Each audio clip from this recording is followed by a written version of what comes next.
இனிய காலை வணக்கம். இன்றொரு செய்தி. இருளில் ஏற்றப்படும் விளக்குகள் இருளை அகற்றுவதில்லை, மாறாக மறைக்கின்றது.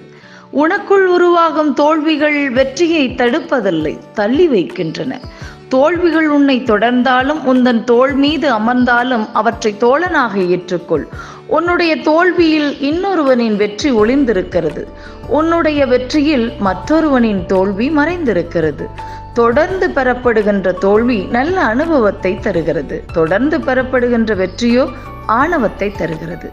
ஆணவத்தால் அழிவதை விட அனுபவத்தால் உயர்வதுதானே மனிதம். உலகம் உள்ளவரை வெற்றியுடன் வீரநடை போட வேண்டுமென்றால் நெஞ்சிரத்தோடு நேர்மையும் அறமும் சொல்கின்ற பாதையில் நாம் பயணிக்க வேண்டும். எப்போதும் உண்மையே பேசுங்கள். தன்னை கட்டுப்படுத்துவது மிகவும் முக்கியம். நீங்கள் செலவழிக்க முடியாத செல்வத்தை சேமிப்பதில் அர்த்தமில்லை. அனைவருக்கும் நேர்மையாக இருங்கள். உங்களுடைய மனம் சொல்கின்ற பாதையில் நடந்து கொள்ளுங்கள். அது அறவழியாக இருக்கிறதா என்பதை பார்த்து மனதிற்கு கடிவாளமிடுங்கள். உயிர்களின் மீது கருணை காட்டுங்கள். அதுதான் மனிதனின் உயர்ந்த பண்பு. இதிலிருந்து நாம் தெரிந்து கொள்வது என்னவென்றால், கிடைக்கற்கரிய இறைவனின் கொடையான நமது உடலும் மனமும் எப்போதும் தூய்மையாக இருக்க வேண்டும்.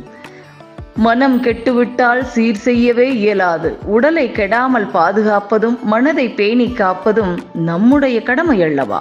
நீ நேசிக்கின்ற, உன்னை நேசிக்கின்ற உயிர்களிடத்தில் அன்பாக இரு. எதிரியிடம் தோற்று போவதும் உனக்காக வாழ்பவரிடம் ஜெயிப்பதும் மனிதத்தின் வாழ்கின்ற மிருகத்தனம். ஆகையினால் உங்களை நேசிக்கின்ற இதயத்திற்கு அன்பு காட்டுங்கள், மனிதராக நடந்து கொள்ளுங்கள் என்று சொல்லி இந்த நாள் உங்களுக்கு மிகச்சிறப்பான நாளாக அமைய என் வாழ்த்துக்கள்.